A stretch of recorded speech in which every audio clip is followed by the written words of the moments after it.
जय हिंद विद्यार्थियों, मैं रामनाथ पटले इस YouTube चैनल माँ सब्जी में आपका स्वागत करता हूँ। विद्यार्थियों, आज के इस वीडियो में हम हायर सेकेंडरी परीक्षा के प्रश्न पत्र तथा माध्यमिक शिक्षा मंडल द्वारा जारी आदर्श उत्तर की जानकारी आपको देने जा रहे हैं। यह जो आप देख रहे हैं माध्यमिक शिक्षा मंडल द्वारा जारी मार्किंग स्कीम अर्थात आदर्श उत्तर है, जो कि परीक्षकों को उत्तर पुस्तिकाओं के मूल्यांकन के समय दिया जाता है। इस मार्किंग स्कीम में दिए गए आदर्श उत्तरों से आपको परीक्षा में कैसे उत्तर लिखने चाहिए जिससे कि आपको पूरे अंक मिलें, इसकी अच्छी जानकारी हो जाएगी। तो वीडियो को स्किप ना करते हुए अंत तक अवश्य देखें। आग्रह है, अगर अभी तक आपने माँ सब्जी को सब्सक्राइब नहीं किया है तो जरूर सब्सक्राइब कर लीजिए। साथ ही बेल आइकन को भी क्लिक कर लीजिए जिससे कि आपको हमारे आने वाले वीडियोस की नोटिफिकेशन प्राप्त होती रहे।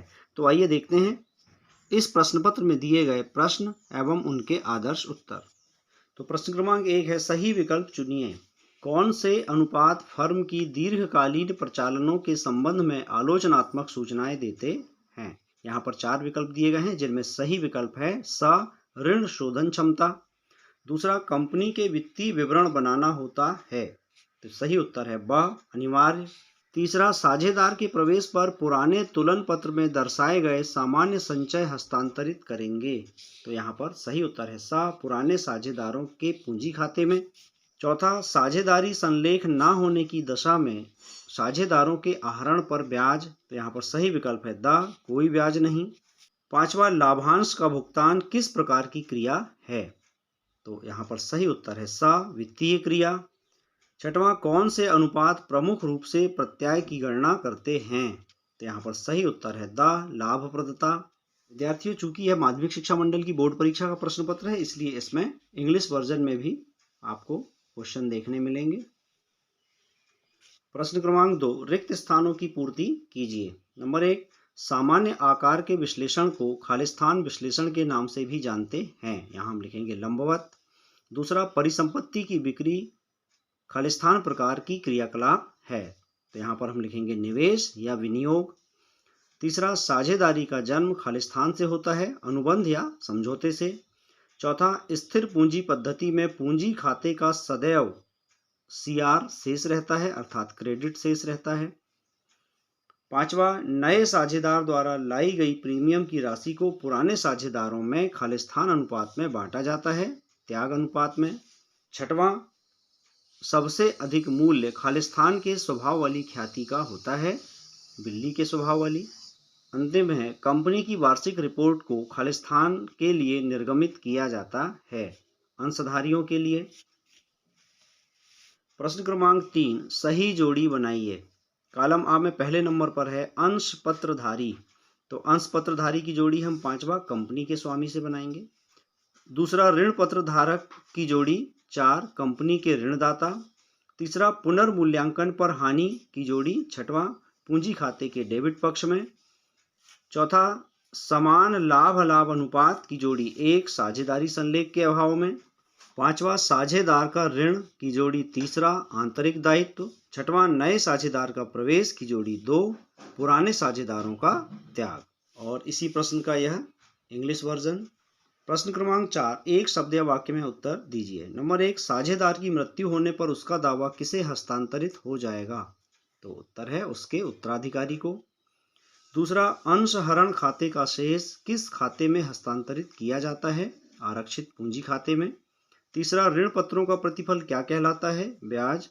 चौथा, ए बी तथा सी का लाभ विभाजन अनुपात 5/10 अनुपात 6/20 अनुपात 4/20 है। यदि सी सेवानिवृत्त होता है तो नया लाभ विभाजन अनुपात होगा, तो सही उत्तर है 5/3।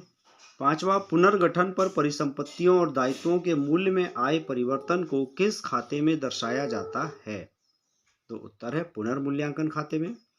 6वां, स्थिर पूंजी पद्धति में पूंजी खाते के साथ कौन सा खाता भी बनाया जाता है, चालू खाता। 7वां, साझेदारी संलेख ना होने पर साझेदार द्वारा दिए गए ऋण पर कितना ब्याज देय होता है, 6% वार्षिक। प्रश्न क्रमांक 5, सत्य असत्य लिखिए। नंबर 1, पूंजी संचय का निर्माण पूंजी लाभों से किया जाता है, सत्य। दूसरा, प्रस्तावित लाभांश को आकस्मिक देयता के रूप में दिखाया जाता है, सत्य। तीसरा, व्यावसायिक उद्यम के वित्तीय विवरणों में रोकड़ प्रवाह विवरण सम्मिलित है, सत्य। चौथा, ऋण पत्र स्वामित्व पूंजी का एक हिस्सा है, असत्य। पांचवा, फर्म के विघटन पर बैंक अधिविकर्ष को बैंक खाते में हस्तांतरित किया जाता है, असत्य। और छठवा, प्रदत्त पूंजी याचित पूंजी से अधिक हो सकती है, असत्य। आइए अब देखते हैं अति लघुत्तरीय प्रश्न। प्रश्न क्रमांक 6, अनुपात विश्लेषण के दो उद्देश्य लिखिए अथवा अनुपात विश्लेषण की दो सीमाएं लिखिए। तो उत्तर है अनुपात विश्लेषण के उद्देश्य। नंबर 1, व्यवसाय के उन क्षेत्रों को जानना जहां अधिक ध्यान देने की जरूरत है। दूसरा, व्यवसाय की लाभप्रदता, द्रव्यता, ऋण शोधन क्षमता का स्तर जानना। अथवा में प्रश्न है अनुपात विश्लेषण की सीमाएं। तो इसका उत्तर है यह केवल लेखांकन नीतियों के अनुप्रयोग पर आधारित होते हैं। दूसरा, मूल्य स्तर के बदलावों की उपेक्षा। और तीसरा, विभिन्न लेखांकन व्यवहार। प्रश्न क्रमांक 7, रोकड़ तुल्यांक से क्या आशय है? उत्तर है रोकड़ तुल्य राशियों यानी रोकड़ तुल्यांक का तात्पर्य अल्पकालिक उच्च तरलता निवेशों से है जो कि तत्काल रोकड़ की राशि में परिवर्तित किए जा सकते हैं। वित्तीय क्रियाकलापों द्वारा रोकड़ अंतर प्रवाह के दो उदाहरण लिखिए।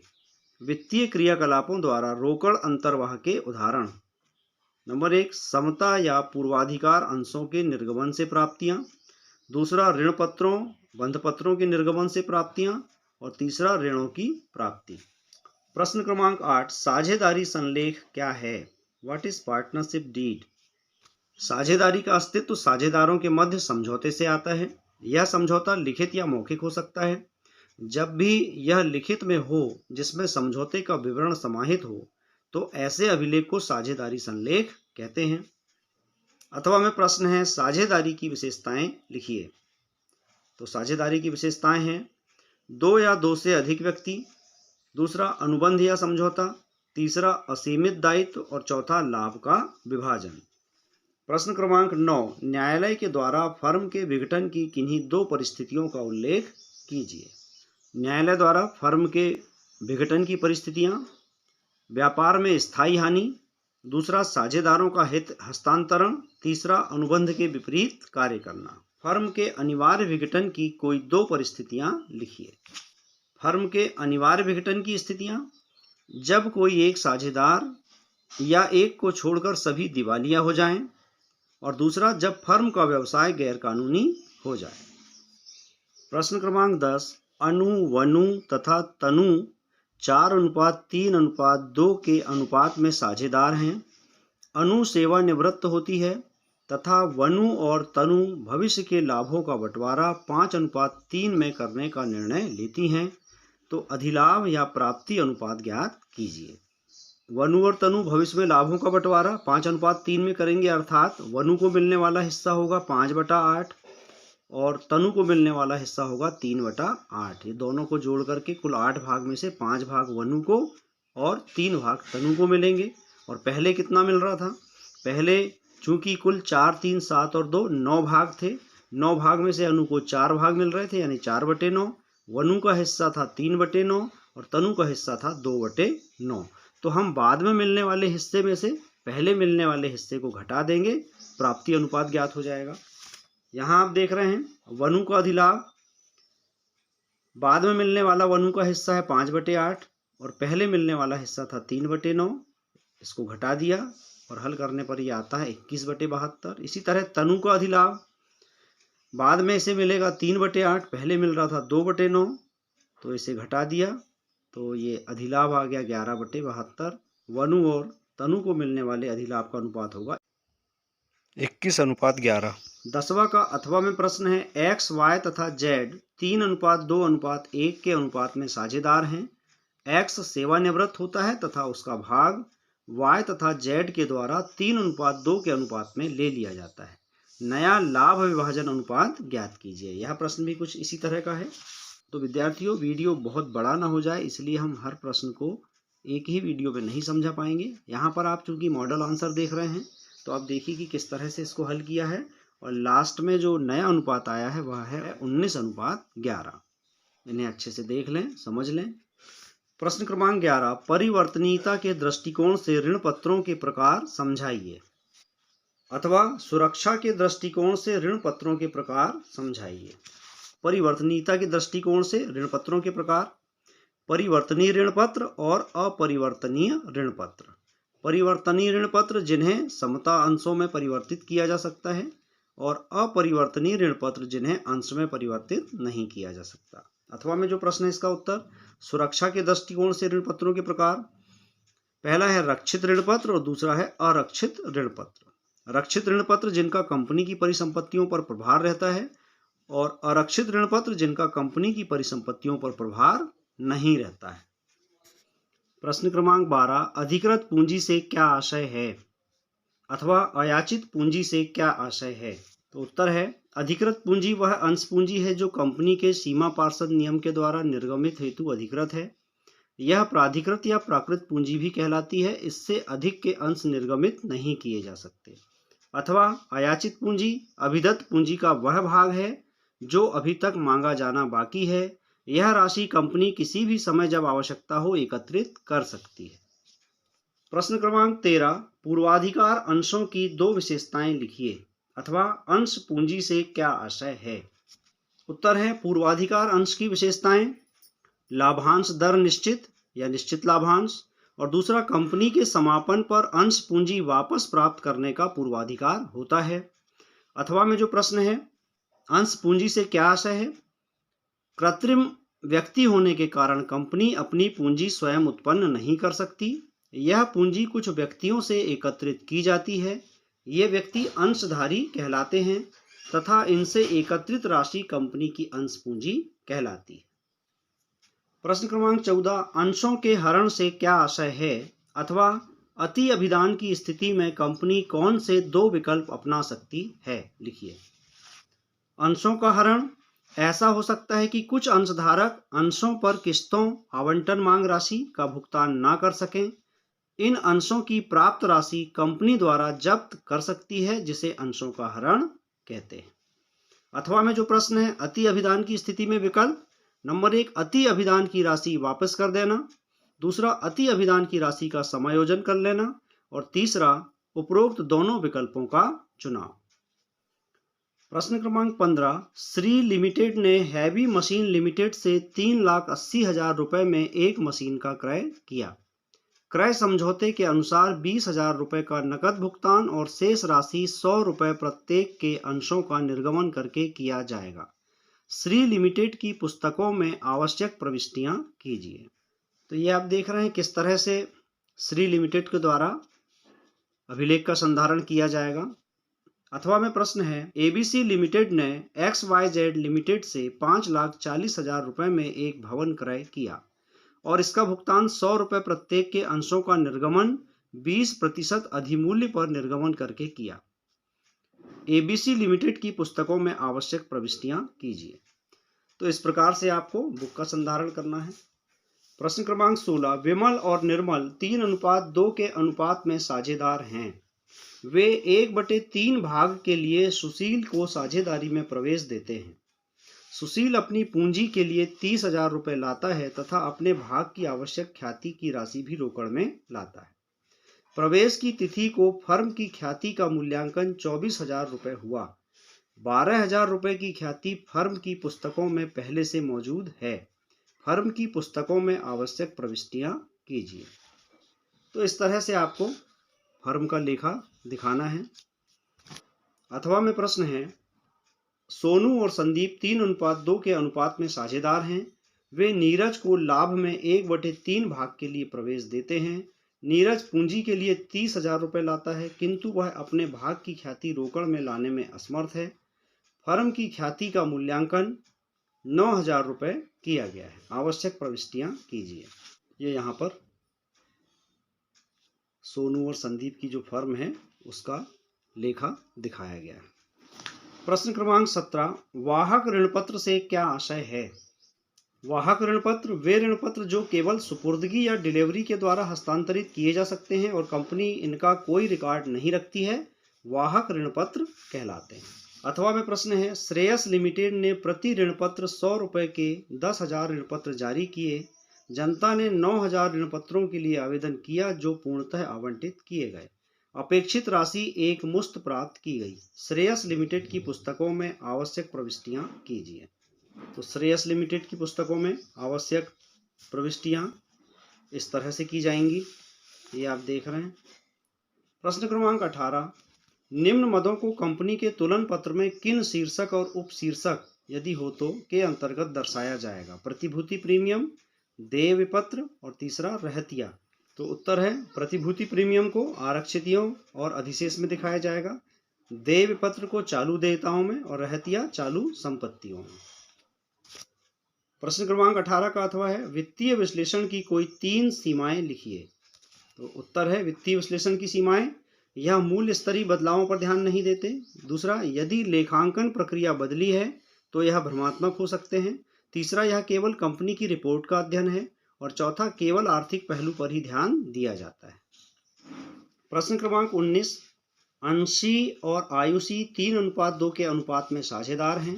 वे अमन को 3/10 भाग के लिए फर्म में प्रवेश देते हैं, जिसे अमन अंशों से 2/10 भाग और आयुषी से 1/10 भाग प्राप्त करता है। नए लाभ विभाजन अनुपात की गणना कीजिए। तो इस प्रश्न का हल ये आप देख रहे हैं और इनकी गणना करके इस तरह से उत्तर है 4:3:3। अथवा में प्रश्न है एक व्यवसाय पिछले कुछ वर्षों में 1 लाख रुपए का औसत लाभ अर्जित करता है और इसी प्रकार के व्यवसाय में प्रतिफल की सामान्य दर 10% है।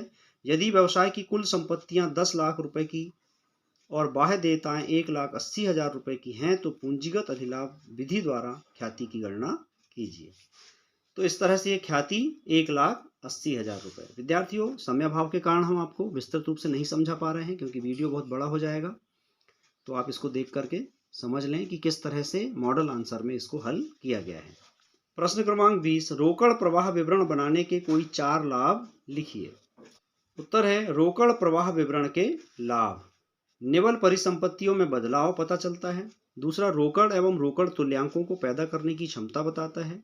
उद्यम की प्रचालन दक्षता बताता है। और चौथा, रोकड़ के अंतर्वाह और बहिर्वाह में सामंजस्य स्थापित करता है। विद्यार्थियों, चूंकि ये 4 अंक का प्रश्न है तो इन बिंदुओं को लिखने के बाद आप प्रत्येक का थोड़ा वर्णन भी करें। अथवा में प्रश्न है विनियोग या निवेश क्रियाकलापों से रोकड़ अंतर्वाह और बहिर्वाह के उदाहरण लिखिए। तो उत्तर है परिसंपत्ति, संयंत्र, औजार, उपकरण, दीर्घकालीन निवेश प्रपत्रों की बिक्री या खरीद। दूसरा, ब्याज और लाभांश से प्राप्तियां। यहाँ पर ये 2 बिंदु ही दिए गए हैं तो आप इन दोनों ही बिंदुओं का विस्तार से वर्णन करेंगे तो आपको पूरे 4 अंक मिलेंगे। प्रश्न क्रमांक 21, अक्षय, भानु और चक्रेश ने 1 अप्रैल 2016 को क्रमशः 5 लाख एवं 4 लाख रुपए तथा 3 लाख रुपए पूंजी लगाकर साझेदारी फर्म स्थापित की। शेष जानकारियां निम्न हैं। लाभ अनुपात 3:2:1 है। दूसरा, पूंजी पर 6% प्रतिवर्ष की दर से ब्याज देय है। तीसरा, अक्षय को वार्षिक 1,20,000 रुपये वेतन देय है। चौथा, भानु को प्रतिवर्ष 50,000 रुपये कमीशन के देय है। आहरण, अक्षय 60,000 रुपये, भानु 40,000 रुपये तथा चक्रेश 20,000 रुपये है। आहरण पर ब्याज, अक्षय 2,700 रुपये, भानु 1,800 रुपये तथा चक्रेश 900 रुपये है। लाभ हानि खाते के अनुसार 31 मार्च 2017 को निवल लाभ 3,56,000 रुपये है। लाभ हानि नियोजन खाता तैयार कीजिए। तो विद्यार्थियों, इस प्रकार प्रश्न क्रमांक 21 का ये हल लाभ हानि खाता, इसको आप अच्छी तरह देख लें, समझ लें। प्रश्न क्रमांक 21 का अथवा है अमित और बाबू 3:2 के अनुपात में साझेदार हैं। वे चारू को लाभ के लिए 1/6 भाग के लिए प्रवेश देते हैं। पूंजी पर ब्याज 10% वार्षिक की दर से देय है। अमित ने व्यक्तिगत रूप से चारू को गारंटी दी है कि पूंजी पर ब्याज के पश्चात उसका लाभ 30,000 रुपये से कम नहीं होगा। साझेदारों की पूंजी अमित 2,50,000, बाबू 2 लाख और चारू 1,50,000 रुपये है। वर्ष की समाप्ति पर पूंजी पर ब्याज देने के पहले लाभ 1,50,000 रुपये था। यदि नया लाभ विभाजन अनुपात 3:2:1 है तो लाभ हानि नियोजन खाता बनाइए। तो चारू, अमित और बाबू का लाभ हानि नियोजन खाता ये आप देख रहे हैं। तो इस तरह से टेबल बना करके और प्रश्न के अनुसार राशि को लिख करके लाभ हानि नियोजन खाता, लाभ हानि विनियोग खाता तैयार करना है। पूरे 4 अंक मिलेंगे। प्रश्न क्रमांक 22, अजीत, महेश और सुजीत साझेदार हैं। महेश फर्म से सेवानिवृत्त होता है। उस तिथि को उसको 6 लाख रुपए देय हैं। उसको देय राशि का भुगतान 4 वार्षिक किस्तों में बकाया राशि पर 12% प्रतिवर्ष ब्याज के साथ किया जाएगा। महेश का ऋण खाता तैयार कीजिए।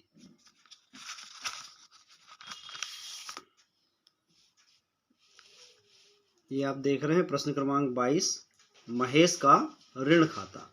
तो विभिन्न राशियों को किस तरह से यहाँ लिख करके और महेश का ऋण खाता तैयार किया गया है। इस तरह से अगर आप करते हैं तो पूरे 4 अंक मिलेंगे। प्रश्न क्रमांक 22 का अथवा है, संपत्तियों एवं दायित्वों के पुनर्मूल्यांकन हेतु तथा इसके लाभ हानि समायोजन हेतु जर्नल प्रविष्टियां कीजिए। तो इस तरह से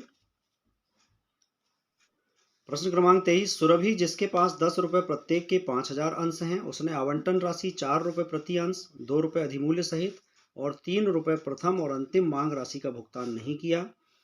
उसके अंशों को प्रथम और अंतिम मांग के बाद हरण कर लिया गया। अंशों के हरण की प्रविष्टि कीजिए। सुरभि के अंशों के हरण की प्रविष्टियां। प्रश्न क्रमांक 23 का अथवा है, अंशों पर प्राप्त अधिमूल्य के 4 उपयोग लिखिए। तो उत्तर है, अंशों पर प्राप्त अधिमूल्य के 4 उपयोग। नंबर 1, बोनस अंशों के निर्गमन पर। दूसरा, कंपनी के प्रारंभिक व्ययों का अपलेखन। तीसरा, पूर्वाधिकार अंशों का शोधन। और चौथा, कंपनी के व्ययों कमीशन बट्टे का अपलेखन। तो इस प्रकार प्रत्येक बिंदु का विस्तार से वर्णन करने पर आपको पूरे 4 अंक मिलेंगे। तो विद्यार्थियों, इस प्रकार आज के इस कालखंड में हायर सेकेंडरी मुख्य परीक्षा वर्ष 2023 के इस प्रश्न पत्र और बोर्ड द्वारा जारी मार्किंग स्कीम में दिए गए उत्तरों की जानकारी जो हमने दी, आशा है यह आपकी आगामी परीक्षा के लिए भी आपको सहायक सिद्ध होगी। पुनः आग्रह है, अगर अभी तक आपने माँ सब्जी को सब्सक्राइब नहीं किया है तो ज़रूर सब्सक्राइब कर लीजिए। मिलते हैं अगले वीडियो में इसी तरह परीक्षा उपयोगी जानकारी के साथ। तब तक के लिए नमस्कार, जय हिंद।